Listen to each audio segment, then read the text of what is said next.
Deer students, good evening all of you. আজকে আমি তোমাদের সাথে জিকের কিছু প্রশ্ন আলোচনা করব, যেগুলো তোমাদের আপকামিং কম্পিটিটিভ যে সমস্ত এক্সামস হতে চলেছে সমস্ত পরীক্ষার জন্যই কিন্তু গুরুত্বপূর্ণ। তাই অনুরোধ করব স্কিপ না করে তোমরা শেষ পর্যন্ত দেখো। কোশ্চেন নাম্বার 1, বৌদ্ধ ধর্মের কোন শাখাটি পৌত্তলিকতায় বিশ্বাসী নয়? কোন শাখা? দেখো অপশন যেগুলো দেওয়া রয়েছে দেখতে পাচ্ছ কি কি? সঠিক উত্তর কি হবে? সঠিক উত্তর হবে অপশন সি, হিনজান, মানে যেটাকে থেরবাদ বলা হচ্ছে। ঠিক আছে, তো তিনটা শাখার মধ্যে এটা হিনজান অন্যতম। তো এটা পৌত্তলিকতায় বিশ্বাসী নয়। আচ্ছা, পৌত্তলিকতা বলতে কি বলেছে বলো তো? মানে প্রাচীনত্ব এবং মধ্যযুগে বলতে পারো, বিভিন্ন ধর্মকে বোঝানোর জন্য পৌত্তলিকতা বলা হতো ওটাকে। নেক্সট, কার সময় পর্তুগিজ হুগলি ত্যাগ করেন? পর্তুগিজরা হুগলি ত্যাগ করেছিলেন কার সময় বা কার রাজত্বকালে? যাই থাকুক প্রশ্ন, একই প্রশ্ন। অপশান দেখো কি কি রয়েছে। সঠিক উত্তর হবে অপশান এ, শাহজাহান, যিনি একজন মুঘল সম্রাট ছিলেন, মুঘল সাম্রাজ্যের শাসক ছিলেন শাহজাহান। ওনার রাজত্বকালে পর্তুগিজরা হুগলি ত্যাগ করেছিলেন। ঠিক আছে, পরের প্রশ্ন বলেছে, দেখো 3 নম্বর প্রশ্ন কি বলেছে? বটুকম্মা উৎসব কোন রাজ্যে পালন করা হয়? বটুকম্মা উৎসব, তো এটা হচ্ছে রাজ্যগুলোর নাম দেওয়া রয়েছে অপশানে। সঠিক উত্তর হবে অপশান ডি, তেলেঙ্গানা। তেলেঙ্গানাতে বটুকম্মা উৎসব খুব জনপ্রিয় একটা উৎসব, যেটা তেলেঙ্গানা রাজ্যে পালন করা হয়ে থাকে। পরের প্রশ্ন চলে যাব 4 নম্বর। কি বলেছে?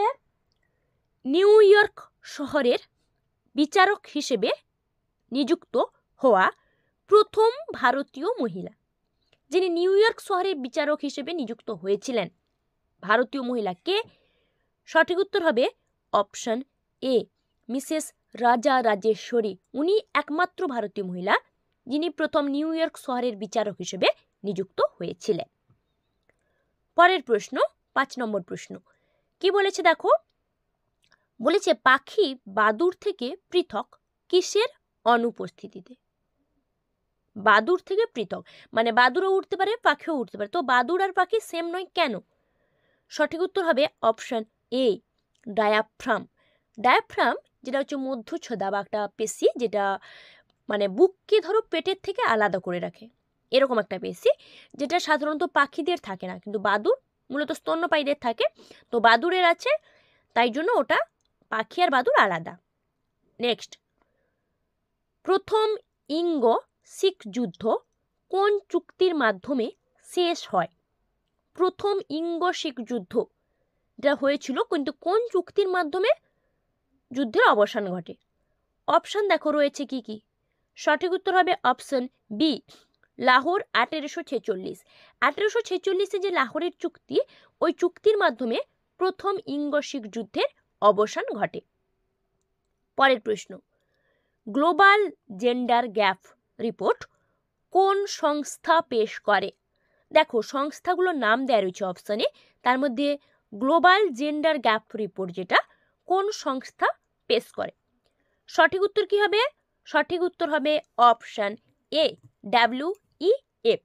এর ফুল ফর্ম কি না, ওয়ার্ল্ড ইকোনমিক ফোরাম, যেটা হচ্ছে গ্লোবাল জেন্ডার গ্যাপ রিপোর্ট পেশ করে। ঠিক আছে, চলো পরের প্রশ্ন যাব। 8 নম্বর কি বলেছে দেখো? কোনটির ক্ষেত্রে RBI কমার্শিয়াল ব্যাংকগুলোকে সুদ দেয়? মানে তোমার RBI বলতে রিজার্ভ ব্যাংক অফ ইন্ডিয়া যেটা, তো কমার্শিয়াল ব্যাংকগুলোকে সুদ দেয় কোনটির ক্ষেত্রে? অপশান দেখো রয়েছে। সঠিক উত্তর হবে option C, RRR, that is required, মানে যেটা রিটার্নের ক্ষেত্রে, মানে এটা হচ্ছে তোমার রিকোয়ার্ড রেট রিটার্ন যেটা বলছে, RRR যেটা ফুল ফর্ম, ওটার ক্ষেত্রেই কিন্তু RBI কমার্শিয়াল ব্যাংকগুলোকে একমাত্র সুদ দেয়। পরের প্রশ্ন, ইসরো গগনযান মিশনে যে রোবটটিকে পাঠানো হবে তার নাম কি? ইসরো যে গগনযান মিশনে যে রোবটটা পাঠানো হবে তার নাম কি বলতে জানতে চেয়েছে। অপশান দেখো রয়েছে কি কি।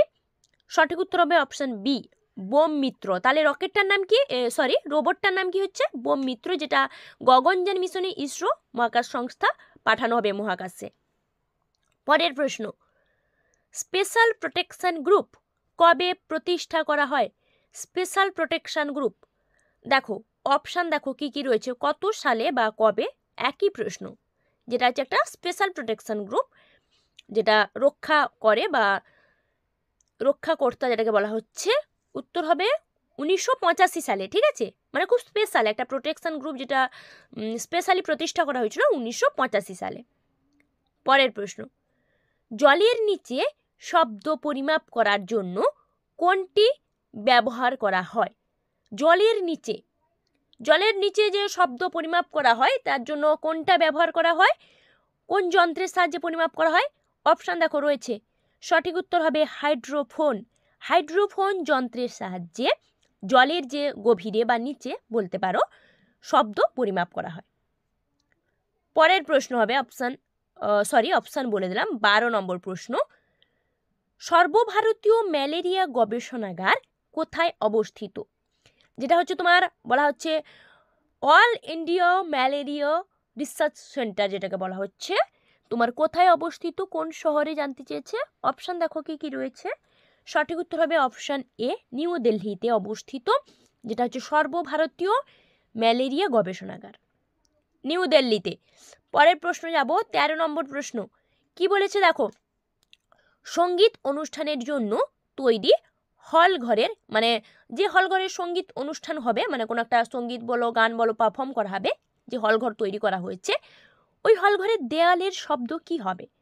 সঠিক উত্তর হবে অপশান বি, শোষিত হবে। মানে যখন নাচ হোক গান হোক, যে কোনো একটা সঙ্গীত ধরো পারফর্ম করা হচ্ছে, তখন যে দেয়ালে যে শব্দটা হবে ওটা কিন্তু শোষিত হবে। পরের প্রশ্ন, কোনটি তড়িৎ চুম্বকীয় তরঙ্গ নয়? দেখো তরঙ্গগুলোর নাম দেওয়া রয়েছে অপশানে, বিভিন্ন তরঙ্গের নাম দেওয়া রয়েছে, তার মধ্যে তড়িৎ চুম্বকীয় তরঙ্গ কোনটা নয় জানতে চেয়েছে। সঠিক উত্তর হবে অপশান ডি, শব্দ তরঙ্গ। এটা একটা তড়িৎ চুম্বকীয় এটা তরঙ্গ নয়, বা তড়িৎ চুম্বকীয় তরঙ্গের মধ্যে এটা পড়ছে না, শব্দ তরঙ্গ। ঠিক আছে, পরের প্রশ্ন, পশ্চিমবঙ্গের কোন অভয়ারণ্যে একশৃঙ্গ গন্ডার পাওয়া যায়? একশৃঙ্গ গন্ডার দেখতে পাওয়া যায় কোন অভয়ারণ্য?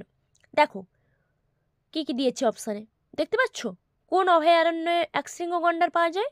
উত্তর কি হবে? উত্তর হবে অপশন এ, জলদাপাড়া। জলদাপাড়া অভয়ারণ্যটিতে একশৃঙ্গ গন্ডার দেখতে পাওয়া যায়। ঠিক আছে, আচ্ছা যে প্রশ্নগুলো আলোচনা করলাম, উত্তর নিয়ে কোনো কনফিউশন থাকলে কমেন্ট করে জানাও। আর কোনো সাউন্ড সম্বন্ধে আমি তো বুঝতে পারছি না আমার ভয়েসটা তোমাদের কাছে কীভাবে পৌঁছচ্ছে, যদি কোনো প্রবলেম থাকে সেটাও কমেন্ট করো। আর অবশ্যই চ্যানেলটিকে সাবস্ক্রাইব করো নতুন কন্টেন্ট পাওয়ার জন্য। অন্য কোনো বিষয়ে কন্টেন্ট চাইলে আমাকে কমেন্ট করে জানাও।